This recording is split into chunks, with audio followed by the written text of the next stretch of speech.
Join us as we begin 2024 with a warm brew at Grateful Roast Coffee in Nanticoke. A husband and wife team have turned their love of all things coffee into a successful business now in 2 locations. Join me on this month's Eye on the Wyoming Valley as I find out why this is a great place to start your day. I started drinking coffee at a real young age. Coffee shops are everywhere in Portland. Can I get a Nola too? Sure. New Orleans style cold brew. We brew our cold brew on the Kyoto Brew Tower right here. We brew it with roasted chicory root, and then we serve it with vanilla and oat milk. So the resulting cup is sweet, kind of smoky. It's a vegan drink. I love coffee and how they do it all over the world. It just really interests me.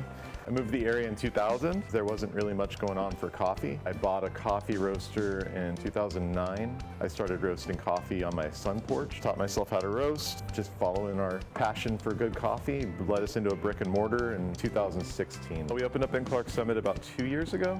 All hands on deck in this location because we have a kitchen, so there's a lot more work here. What kind of muffin is that? A maple cinnamon, and it's super good. Clark Summit, we just do coffee and pastries, so it's a little bit easier to manage. I wouldn't necessarily say I brought the West Coast east. I wanted to drink good coffee, so I had to do it myself because nobody else is doing it. If I think there's an interesting way to do coffee, I'll do it, you know?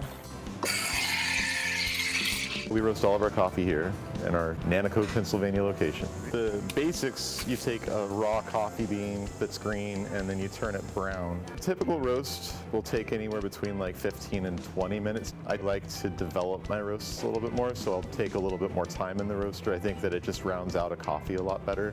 Really what it comes down to is that after you roast coffee for so many years, you just kind of intuitively know what a coffee is going to do based on where it's from and what the altitude that it was grown at was. There's different stages to a roast too. If you rush through a certain stage, you're not going to get the full development, or if you go too slow through a different stage, you might not pull the same chocolatey flavors that you would if you would have gone like a little bit faster. The coffee flavor tastes a lot different than most other places. It must be the freshness. This is our go-to place because the people are super friendly. Everything's customized however you want it, and it's quick and easy on the way to work. Just a good brew. Their coffee is amazing. I come here every day. So we try to do really good coffee, and then we also try to do really good food.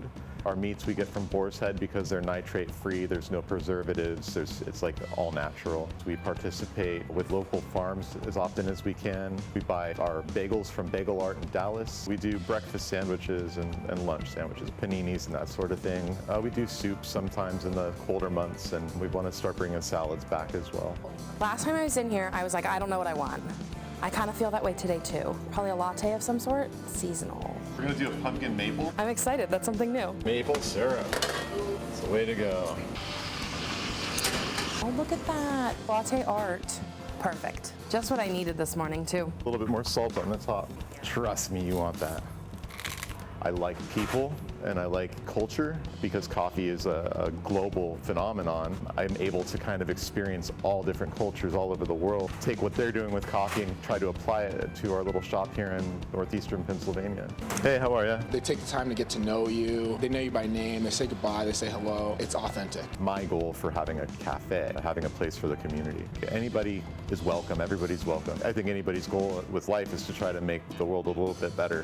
When you shop at a small business, the money stays local. I mean, honestly, small businesses are the lifeline of a community. I love good coffee and I want to have good coffee, but it's also to support the community that we're in. You know, make sure that we do everything we can do to make this part of the world a little bit better just by simply being here. Is it time for your yearly eye examination? I would love to see you at Nanticoke Eye Specialists. I'll see you soon.